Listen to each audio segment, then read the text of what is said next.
Hi everyone, I'm Tabitha, and today we're doing a writing tag.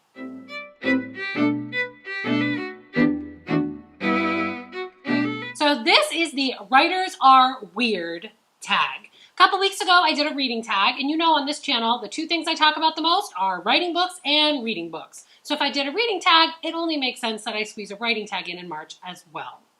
I was not tagged in this tag, but that's the reason why I decided to do it. I actually saw this video over on Elliot Brooks's channel, and I decided we're just going to do this one. I'm going to drop the questions down below, so if you want to do it, you can, and I'll also tag Elliot's original video so you can watch that one as well. Now, if you happen to be home and you're a writer and you're quarantined right now, this would be a great time for you to do this fun video and all of us to learn a little bit more about each other. Just make sure you tag me if you decide to do it, because I don't want to miss learning about you. All right, ready? Here we go. Question number 1. Do you have bizarre internet searches? And if so, what's the weirdest one?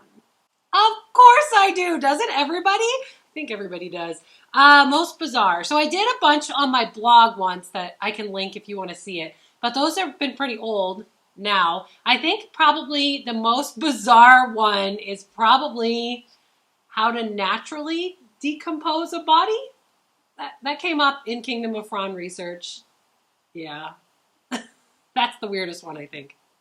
Question number 2. Do you write people you know and dislike into your story as villains or as people to kill off?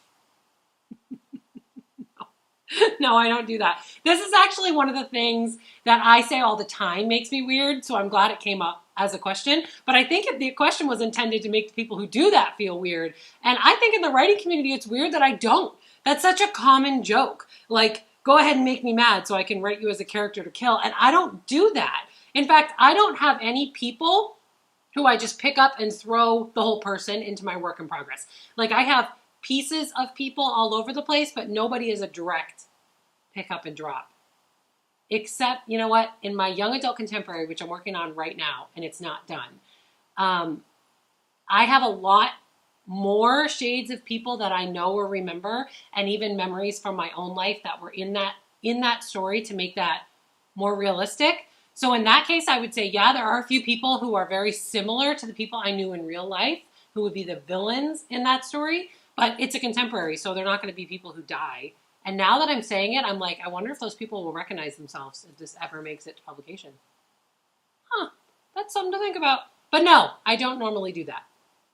Number 3, does personal hygiene sometimes come second to writing? Okay, see, this is why I was like, I have to do this tag.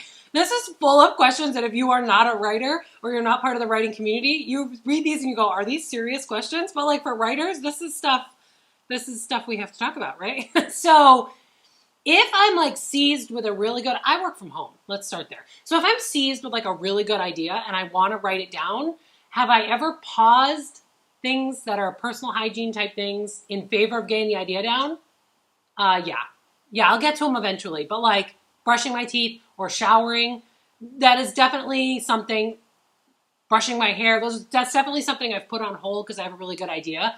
But to be honest, I've also put on hold eating, or like, okay, I gotta pee, but I'm gonna finish this and then I'll go use the restroom. So yes, that kind of stuff does come second, but second, not 5th, you know. Yeah. Sometimes. Number 4, do you go on baby name websites to help you name your characters? No. Most of my character names just kind of come to me. Sometimes I'll use a placeholder name because I don't know what to call them yet, and it doesn't feel right. Nothing's come to me, so I have a placeholder name there. If you're going to do that, I suggest making it something really uncommon and strange to placeholder so that later you can do a Control F to find it all and replace things without replacing the middle of a word by accident. So like a number or something like that you could replace. What I will do if I'm totally stuck on naming a character is I'll write a scene that has a lot of dialogue between them and somebody else, and I sort of play that out and write it and go with the flow kind of naturally in my own head. Or sometimes I'll read the dialogue out loud, and I look for a spot where it feels right for another character to call them something, and sometimes that'll help me figure out what their name is based on what other people are calling them. That's helpful if it happens early in my outlining phase. So it's always made me glad I'm a plotter, that I don't always have a great way to name characters, because I'll get my outline done and then I'll think of a character's name. Number 5, do you have a list of actors and actresses that would play your characters if there was an adaptation made? For most of my books, I would say no. So while I can picture them in my head, those pictures could be adjusted, really. So, and even the ones that couldn't be, and I have a very clear picture, there's no way I'm ever going to find, that exact person and be lucky enough that they were an actor. However, I do have a dream list for the magical YA. So this is a really common question. Who would play your characters in a movie, right? So it came up on an Instagram challenge I was doing once, and so I actually came up with a dream list for the Instagram challenge. So I have that picture that went up on Instagram. So that one featured Angourie Rice as Angela, Jenna Ortega as Tanya, Jalen Barron as Cheryl, Toby Nichols as Chris, and Amelia Clark as the magician. And this is like a dream cast that I'm aware could probably never happen because of age differences, and they looked perfect in the moment that I made this. But, they'd probably age out of the project. In reality, no, I don't normally think this way. This was just something I did for a challenge once, and it was kind of fun. Number 6, have you ever stared at a stranger because they look like one of your characters? No? Is this a thing? Is this a thing people do? Maybe because I don't have, like I said, a really clear picture of that's you, that's exactly you. Like that picture sometimes is muddled and it can change. And there's characteristics that are important and they need, like Iselda has reddish hair. That's important and she needs that.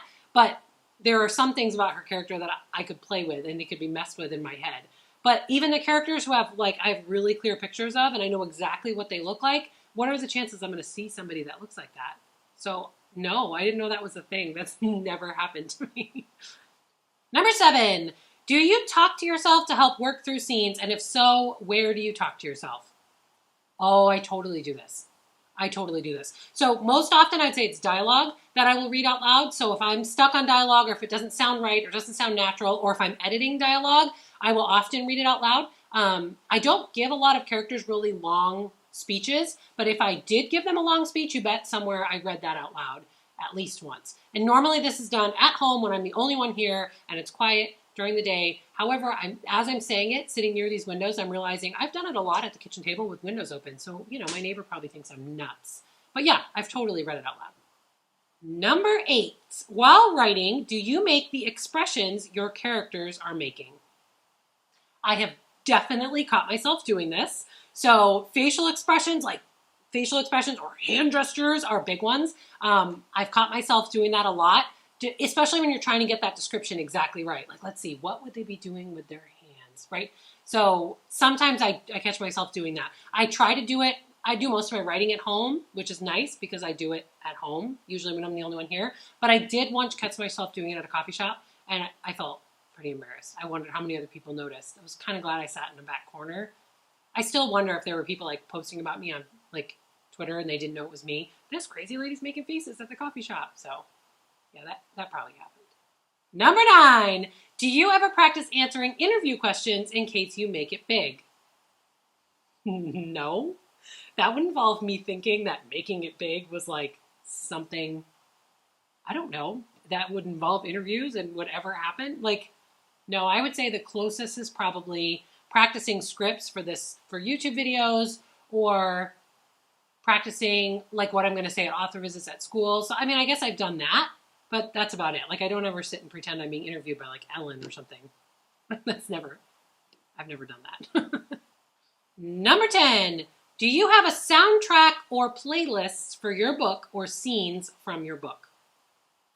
So I don't have a specific soundtrack or playlist that I could share with people. However, I have seen this from authors for books I've read where they share playlists that they listen to while they listen to the book or scenes. And that's cool. And I'm very music driven. So I like that idea. It's not something I've ever done. And I think part of the reason I've never done it is because I use iTunes. It's not a commercial for them. I'm just saying I do. And I'll pick a song that has the right mood for the scene that I'm working on, and I'll generate that Genius playlist you can do, or I'll go on Amazon Music or something and start a station based off a song. So I do it one song that has the right mood and then go from there. So I can tell you, since Training Tutor is coming out this summer, so that's the 3rd Kingdom of Fron book, Training Tutor, and I often used the song Angels of Silence by Counting Crows, Angels of Silences by Counting Crows, as a starting song for that that one. And I kept using the same song. Normally I change it for the scene, but Training Tutor, I feel like that playlist would work. So if you want to be in the same mindset I was in when I wrote Training Tutor, when you get to read Training Tutor this summer, I would say start like a playlist around Angels of Silences by Counting Crows, and you would be in the same musical mindset I was in. Okay, that is it for me and the Writers Are Weird tag, full of questions that normal people who are not writers probably think are weird questions, but writers, we're probably pretty used to answering them. If you are a writer yourself and you have channels, a channel or videos that you post on YouTube, or even if you're just thinking of starting it while you're home right now in quarantine, definitely let me know if you do the Writers Are Weird tag, because I'd love to watch your video. Drop a comment to let me know you're still here. Hit subscribe and tap that little bell so you know when I'm back. Keep plotting the path to your dreams, and I will see you soon with some book reviews. Bye!